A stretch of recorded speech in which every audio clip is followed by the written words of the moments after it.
मेरा पहला प्रश्न है आपसे कि क्या आपकी पार्टी ने ऑफिशियली अब ये डिसाइड कर लिया है कि पीडीए के साथ आप B+ करेंगे और इसके लिए कोई कार्य योजना बनी है आपके यहाँ?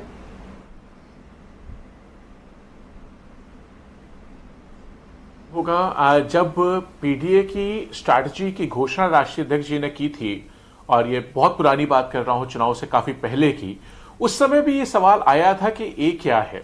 उस समय भी उन्होंने कहा था कि एक बहुत बड़ा अगड़ों का वर्ग, जो इसमें अल्पसंख्यक का वर्ग है, बाकी जो आदिवासियों का वर्ग है, हम सबको जोड़ करके, उनको इकट्ठा करके, उत्तर प्रदेश में सबकी बात करके, सबको साथ लेके चल करके, जो सोशलिज्म का थॉट था, जो सोशलिज्म महात्मा गांधी से का जो ओरिजिनल थॉट इंडियन सोशलिज्म का है, आपका लोहिया जी का थॉट है, जनेश्वर मिश्र जी का थॉट था, मोहन सिंह साहब का था, उनको पकड़ करके समाजवादी पार्टी लगातार आगे बढ़ रही है। माननीय नेताजी ने जिंदगी भर उस पर काम किया, माननीय अखिलेश जी ने वही सीखा है, हमारे राष्ट्रीय अध्यक्ष जी ने हम लोग को वही सिखाया है, उसी पे हम काम कर रहे हैं, सबको साथ लेके चलने की बात कर रहे हैं। कमाल की बात यह है, जब हम बाकियों की बात कर रहे थे, अभी पीडीए की बात चल रही थी, तो लोगों को उस पर ऐतराज था। तब वो कहते थे कि आप तो इनको नहीं पूछते, आप उनको नहीं पूछते। अब जब उसको सम्मिलित किया है राष्ट्रीय अध्यक्ष जी ने अपनी जगह, जो स्वयं लीडर ऑफ ऑपोजिशन का पद था, जो स्वयं उनके पास था, उस पद को देकर के अगर उन्होंने उसको दे दिया है, तो ये अपने आप में बहुत बड़ा आपने केशव प्रसाद मौर्य जी का बयान सुना होगा, उन्होंने ये बात कही है कि पीडीए को धोखा दिया है समाजवादी पार्टी ने। मैंने इसीलिए बात वहां शुरू की ब्रिजेश जी कि पीडीए की डेफिनेशन में ही अगड़े इंक्लूडेड थे, पहले दिन से इंक्लूडेड थे। आपके पास पहले दिन की भी क्लिप होगी जिस दिन राष्ट्रीय अध्यक्ष जी ने समाजवादी पार्टी के प्रदेश कार्यालय के ऑडिटोरियम से वो बात रखी थी, प्रेस कॉन्फ्रेंस रखी थी। उस दिन भी ये सवाल उठा था और उस दिन भी उन्होंने यही जवाब दिया था कि पूरी तरीके से इसमें अगड़े, पिछड़े, दलित, अल्पसंख्यक, आदिवासी जो है, उत्तर प्रदेश सबका है, सबको साथ लेके चलना है। तो ये पीडीए में भी कहां से आया? ए का क्या मतलब अगड़ा है, या ए का मतलब अल्पसंख्यक है, या ए का मतलब आदिवासी है?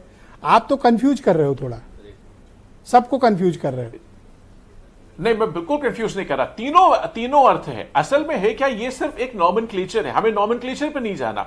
नॉमेनक्लेचर तो एक कैटेगराइजेशन है। तो हम या तो पीडी 3A कर दें उसको, पीडी 3A कर दें, कुछ ऐड ऑन करें जी, पीडी 3A कर दें।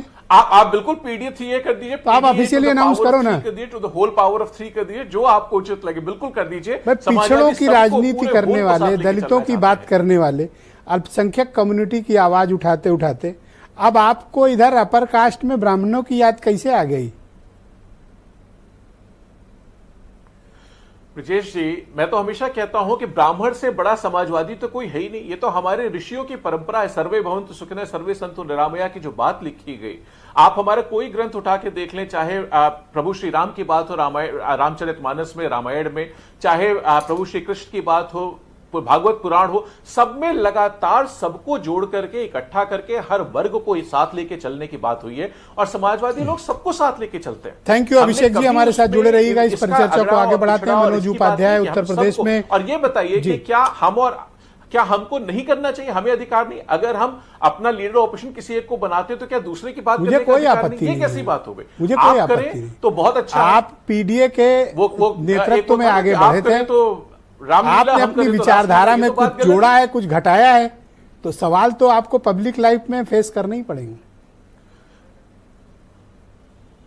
बिल्कुल करेंगे। हमने पहले से जोड़ के चल रहे थे। मैंने आपको कहा, ये गांधी का जो सोशलिज्म था, लोहिया जी का जो, मैं मनोज उपाध्याय जी को आमंत्रित करना चाहता हूं, बीजेपी के लीडर हैं मेरे साथ। धन्यवाद अभिषेक जी, प्लीज हमारे साथ जुड़े रहिएगा, हम इस डिबेट को आगे बढ़ाएंगे। मनोज उपाध्याय बीजेपी के लीडर हमारे साथ मौजूद हैं। ये तो अभी तक तो पिछड़ा उठा ले गए आपके यहाँ।